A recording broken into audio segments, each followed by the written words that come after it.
You know, the world of English is a fun and exciting place to be. We're so glad you could join. I'm so glad you could join us. That's all right. You know, the world. Oh.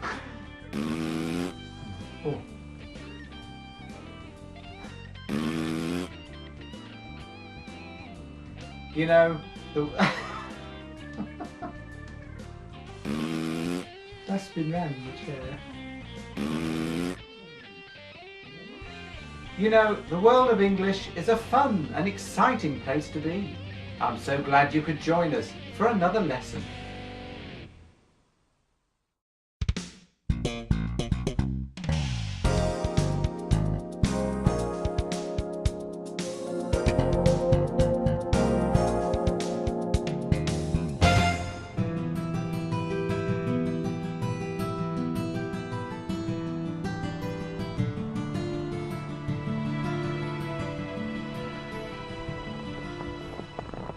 Hi everybody, this is Mr. Duncan in England. How are you today? Are you okay? I hope so. Are you happy? I hope so. In today's lesson, we will look at the most important part of written English grammar, which is, for many, a very confusing place to be. The world of punctuation.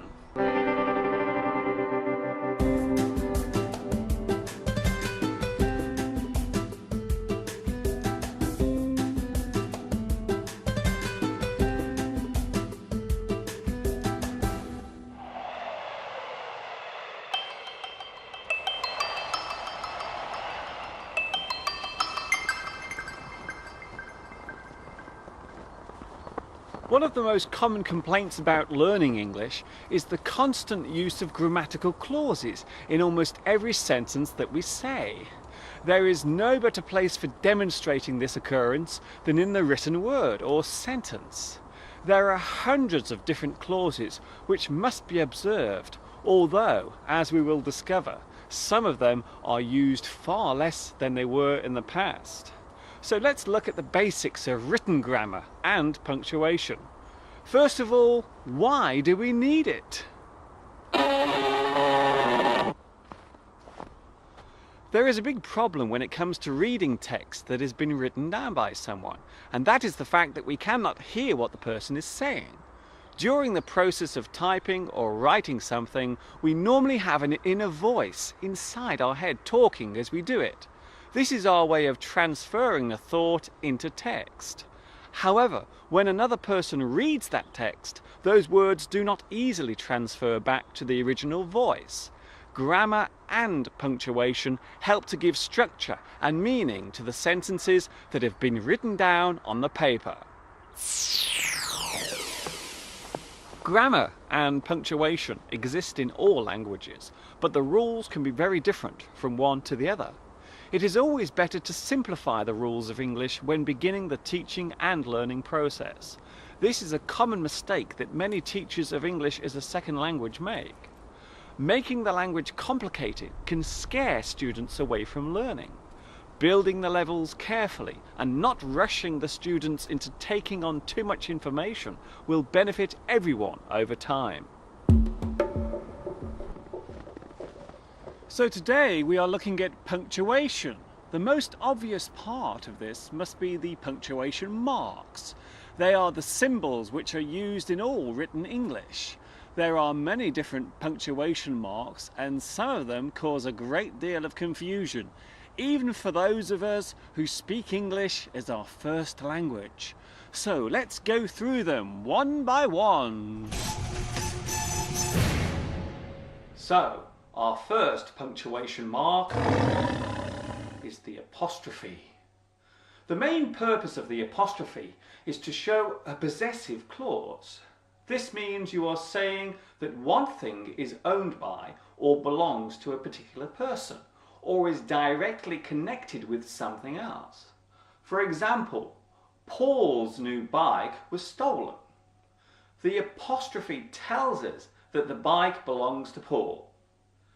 Today's weather is very bad. In this sentence, the apostrophe connects the day to the weather. The biggest confusion with this particular punctuation mark comes when we use it in a sentence. For example, it's a long way to my home. In this sentence, the apostrophe is used to show a contraction or a shortened form of a sentence. Instead of it is, we say it's.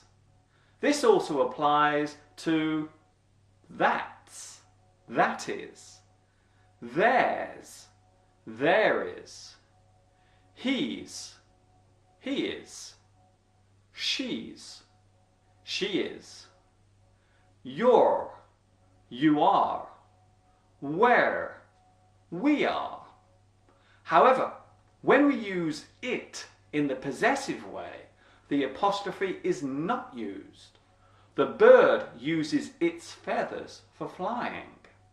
When using a group noun, the apostrophe is used.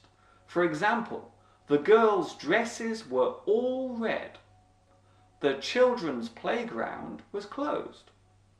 As you can see, the apostrophe is sometimes placed at the very end of the word. This is only done when the last letter of the word ends with an S. It would be fair to say that the apostrophe is the most confusing of all the punctuation marks. The closed parenthesis brackets are used to show extra or additional information which has been placed in the sentence, such as an alternative word or an explanation. A word can be placed within a sentence to add extra caution or doubt. It was a calm and dry but cloudy day. I went to China in March 2003. I always keep my promises. Not. Hello, Mr. Colon. The colon appears mostly in formal print, where it is used as a way of shortening a sentence, normally replacing a conjunction, such as so. The train was ready to depart. We waved goodbye. Or it is used as an alternative to for example. The rain often falls in the cold season, around November and December. I see you, there you are. The comma is used often in most forms of writing and is probably the second most commonly used form of punctuation mark. The comma serves as a breath of air or a short pause in a sentence. For example, he is on time, as he usually is on a Monday, which is just the way I like it. It is also used when listing more than two items together within a sentence. For example, I need to take a coat, hat, scarf, gloves, and some warm socks with me on my journey.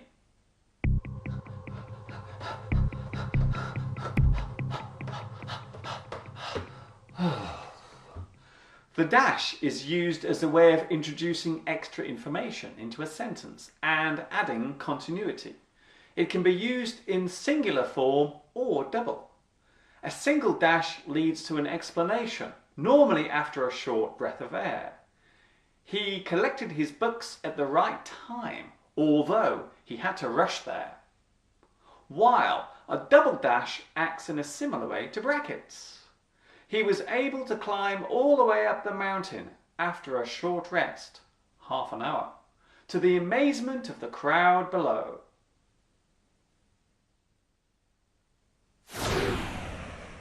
The exclamation mark is used at the end of a sentence to show emotional stress.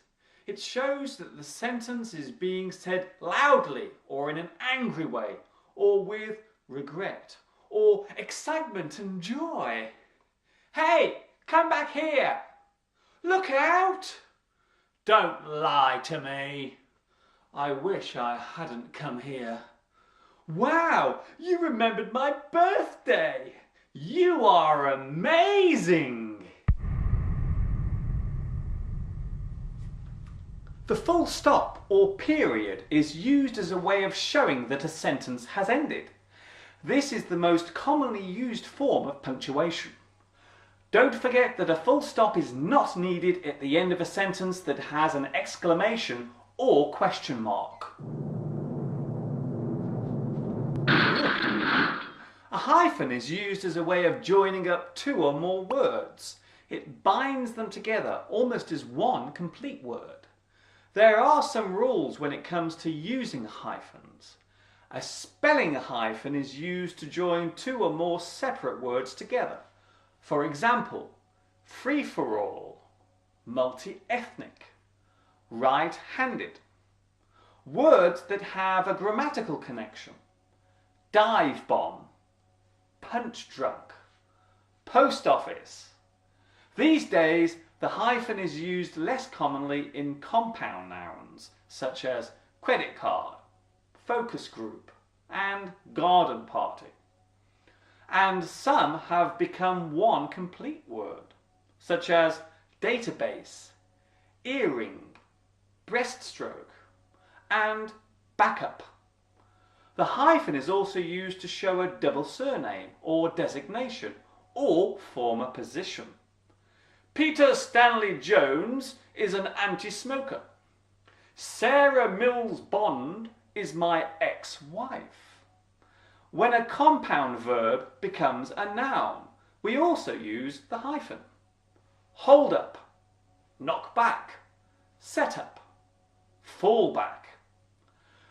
It's also used to show the meaning of group words such as hard-covered books, French-speaking children, purpose-built offices. Hyphens must be added at the end of adverbs that do not end in ly, such as a well-known person, an ill-defined topic. Common prefixes have hyphens in them, such as all-inclusive, self-centered, t-shirt, pre-industrial, president-elect, mid-1980s, post-modern. The problem with hyphens is that they can be described differently between one dictionary and another. The biggest confusion comes from the use of hyphens in compound words. A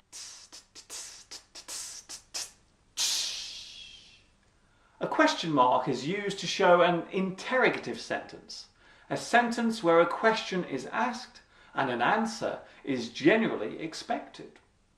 Can I see you tomorrow? Did you bring my book? Where are you going? We also use the question mark in tag questions at the end of a sentence. We did well, didn't we? They paid you £100. For real? This new hat suits me. Yes? No, we don't like it. That's not very nice. Quotation marks. Quotation marks are used where real speech is being written. If you are writing down the exact words of someone or a sentence that they actually said, you will need quotation marks. There are two types of quotation mark, single and double. The double ones are mainly used in American English, while the single ones are used mostly in British English. A direct speech quote looks like this. Mr. Duncan looked across the classroom and said, "Good morning, everyone." The students then replied, "Good morning, sir," all at the same time. You will notice that in the student's reply, the comma appears within the quotation marks. This shows that the quote has ended and the describing text has come back in. If you are writing a well-known quote or phrase within a sentence, then you should also use quotation marks. I should always follow the rule, once bitten, twice shy, just as my friends have told me. Here you can see that the end comma is placed outside the quotation marks. The semicolon is an often overlooked punctuation mark. It is not as strong as a full stop and not as brief as a comma. The semicolon helps to give a sense of flow between two sentences which relate to each other. The walk tired my body. My legs ached all over. This was all he could say, just 2 words. So I began climbing to the summit, uphill all the way.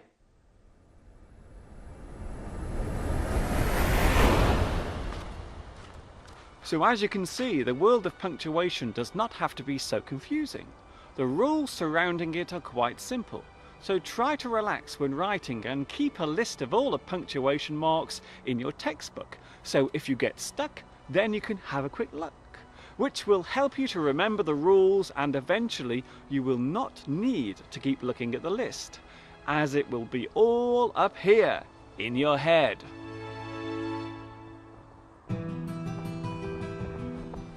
That is all from me for today. Good luck with your English studies, and I will see you all again very soon. Thank you for watching me teaching you. This is Mr. Duncan in England saying ta-ta for now.